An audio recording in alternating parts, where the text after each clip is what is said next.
You'll spend months planning the wedding, the venue, the dress, the guest list, but almost no time planning the one thing that decides if the marriage survives: your money. Because here's the uncomfortable truth: money is the number one thing couples fight about, and one of the biggest reasons marriages fall apart.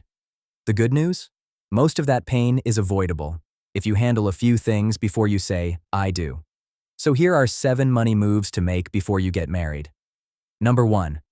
Check each other's credit scores. Most people get this wrong. Marriage does not merge your credit scores. You each keep your own, for life. But the moment you borrow together, like for a house, the lender often uses the lower of your 2 scores. So if your partner has great credit and you don't, you both get stuck with the worse rate. On a $300,000 mortgage, that gap can cost you $250 a month, and over $100,000 across the loan. So check both scores now. And if one needs work, fix it before you apply for anything big together. Number 2. Find out how your state treats debt. You might assume their debt is their problem. Not always. In community property states, debt either of you takes on during the marriage belongs to both of you, even if only one of you signed for it.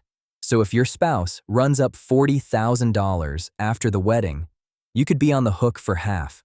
So before you marry, know 2 things: what debt each of you is bringing in, and how your state handles the debt you take on together. Number 3. Put every number on the table. Money is the number one thing couples fight about, and so much of that comes from secrets. It even has a name: financial infidelity, hiding debt, spending, or accounts from your partner. And around 4 in 10 people admit to it. So before the wedding, share everything: what you earn, what you owe, what you've saved, and how you really spend. Because finding out about $50,000 of hidden debt after the wedding, when it's suddenly your problem too, is not a surprise you want. Number 4. Find out if you're actually financially compatible. Most people worry about how much their partner earns. The bigger question is how they behave with money. A saver and a spender under one roof is a recipe for constant conflict. A couple earning $150,000 can still go broke if one won't stop spending. A couple earning far less can build real wealth if they're aligned. So talk about the deeper stuff.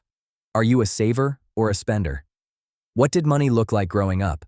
And what are you building toward? Income you can fix. A money mismatch is much harder. Number 5. Decide how you'll actually hold your money. You've got 3 options: everything joint, everything separate, or a mix. And the research is clear. Couples who share at least some money in a joint account tend to be happier and last longer. But fully separate or fully combined both cause friction. The sweet spot for most? One joint account for shared bills and goals, plus a personal account each for your own spending. You fund the life you're building together without fighting over every coffee, and you each keep a little independence. Number 6. Have the prenup conversation. I know, it sounds unromantic, like you're planning to fail, but that's not what it is.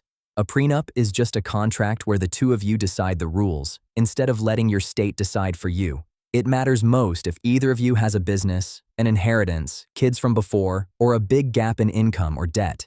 And here's what people miss. A prenup can protect the partner with less too.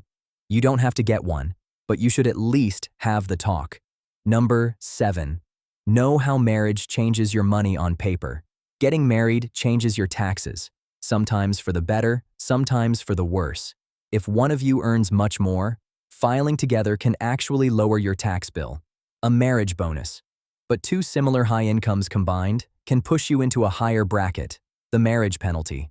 And don't skip the boring paperwork that really matters. Update the beneficiaries on your retirement and life insurance, or an ex could still inherit it. Add each other to your health coverage, and if you'll rely on each other's income, get life insurance in place. So there they are, 7 money moves to make before you get married.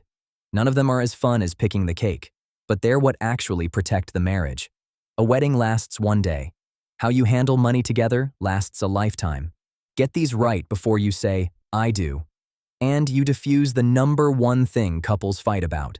If this helped, hit that like button and subscribe to Mintset for the money moves that actually matter. I'll see you in the next one.